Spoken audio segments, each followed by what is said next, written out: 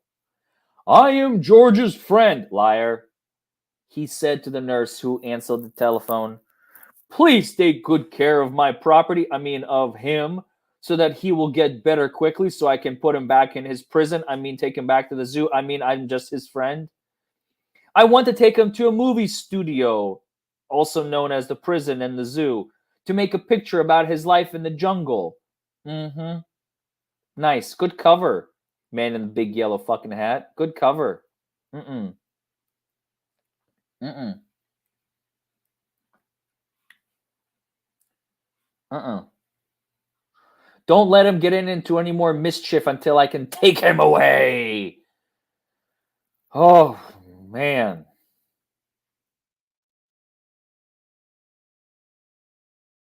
Finally, the day came when George could walk again. How long has it been? Your friend is going to take you away this morning. Oh, boy, said the nurse. Just wait right here for him and don't touch anything. Fucking run, George. Run, George. Run, George. Run. Okay? Run. As soon as George was alone, he looked around at all the strange hospital things. Get out, George. I wonder what is in that big blue bottle. Don't drink it. It's probably drugs. Oh, God. It is drugs. George was very curious. It smelled funny. It's ether. Suddenly, his head began to turn, and he felt as if he were flying. Oh, my God. If he falls out of the building and breaks his leg again, I'm going to be fucking livid. Then rings and stars danced before his eyes. Then everything went black. Then everything went dark. And George passed away. The end. Thank you for joining me on this rendition of the second book of. I'm just totally kidding. God damn it, man.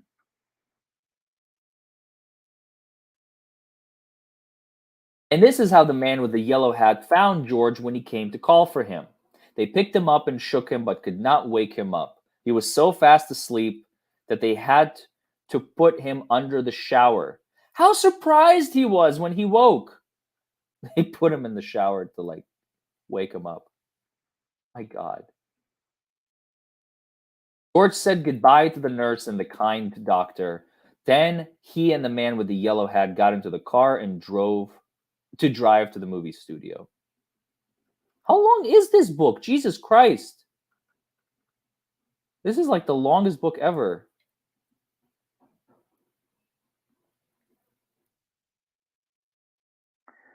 In the president's office, George had this. Now he's signing contracts. Okay, this is moving way too fucking fast. We went from felon to escaping from the zoo to joining the mafia, cleaning windows for them, getting caught doing the wrong stuff for the mafia, breaking his leg, recovering, and now he suddenly learns how to sign contracts? Now he was a movie actor? Okay. In the studio, George was kept so busy all the time he forgot to be curious. Okay, that's just sick. That is just sick. Giving George PTSD like that? Are you kidding me? Are you fucking kidding me? They're like reshooting the shot of, and let me tell you how I got George. So I entrapped him with a big yellow hat. He was like, oh, what is this?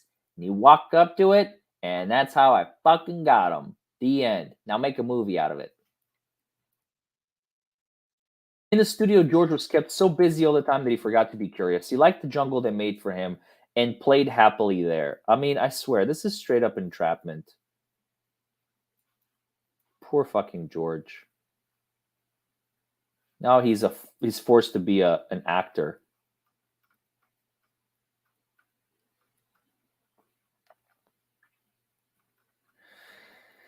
And when the picture was finally finished, George invited all his friends to see it.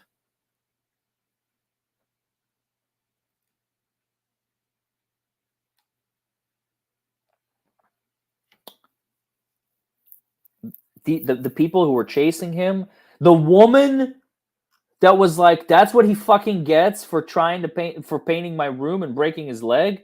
That's his friend, dude, George. Okay, I don't even know if it's George anymore or the writers of this book. They are twisted motherfuckers. Gus Fring, all the keepers at the zoo who were looking for him to arrest him, to put him back in his cage, the painters who chased him down, the elevator man who got him the very dangerous job, the woman who basically cussed him out and said, "This is what you fucking get, you fucking monkey." They're his friends.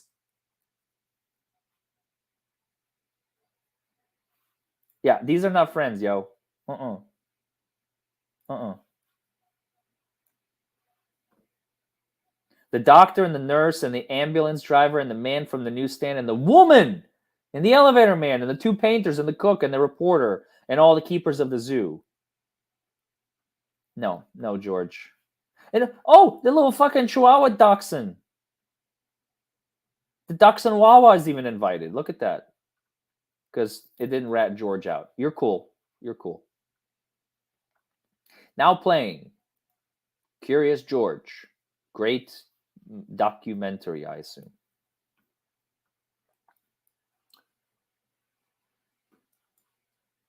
There's the doctor, there's the nurse, there's the ambulance driver. Like these, okay, these might be his friends, not the other people.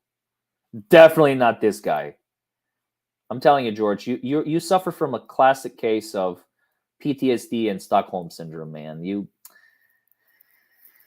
Oh, you just don't get it, man. You just don't get it. And there we go. Because the movie has one scene where when George found the hat. Are they going to tell the true story of Curious George, of how you entrapped him and illegally transported him across country lines and international lines and put him in danger and all the other stuff, drugged him, helped him escape?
Okay, I have absolutely no idea what just happened, and I'm sorry. I literally, my internet just crapped out. It's not even my internet. What was the last part you guys saw? I have the video here. Okay, it was this scene.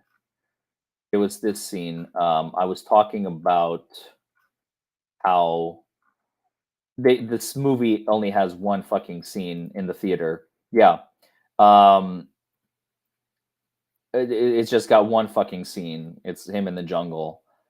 And now the lights went out and the picture started. This is George, the voice began. He lived in the jungle. He was a good little monkey. He had only one fault.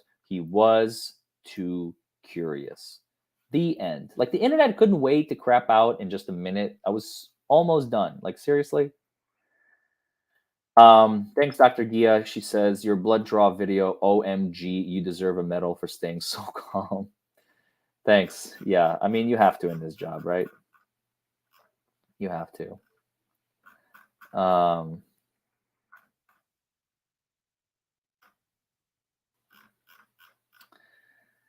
So yeah. What's the next one?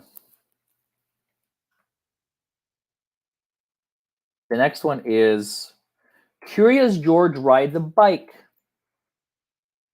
We're going to be reading that probably in a couple of weeks or something like that.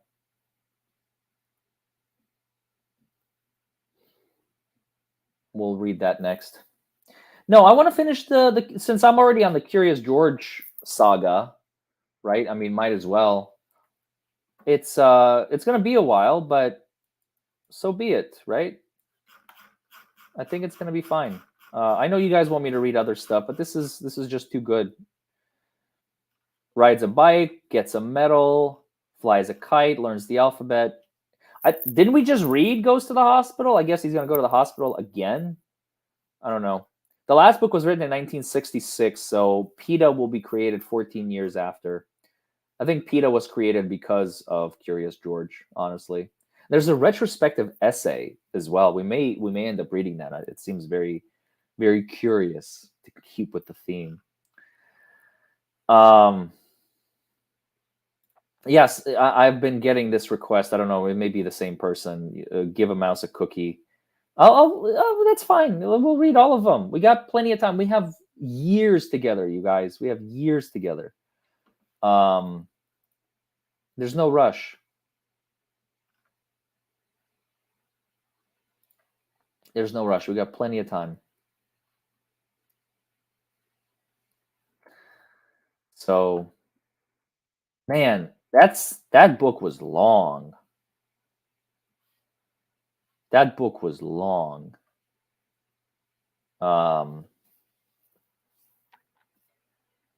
2 hours and 10 minutes we've been reading it. Holy crap. I mean, we also had a lot of tangents, to be fair. We had a lot of tangents. But yeah, that book was really, really long. I had fun. I definitely had fun reading it. I really enjoyed this. Thank you, Lori B. I enjoyed this too. So I did make well, that's what happens when I have questions.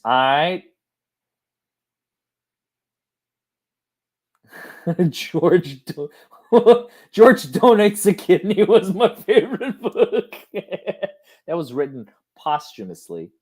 We're gonna write our own book. Fucking Curious George Donates a Kidney. All right, you guys. It's probably super late Eastern time. UK, it's probably like 7 o'clock in the morning. So I don't know why you guys are still up. But I wanted to thank every single one of you for joining me here tonight. I had so much fun. We're definitely going to keep this going. Coming up, I have Colonel Kurtz on Thursday. And then I think I have something on Saturday, or is it next Saturday? I can't remember. And then we're definitely going to keep this series going, and we're going to have more stuff in the works. Waiting on more TRO volumes. I know they just released Incredibly Average just released it, but I'm waiting for the volume. So thank you all for joining me.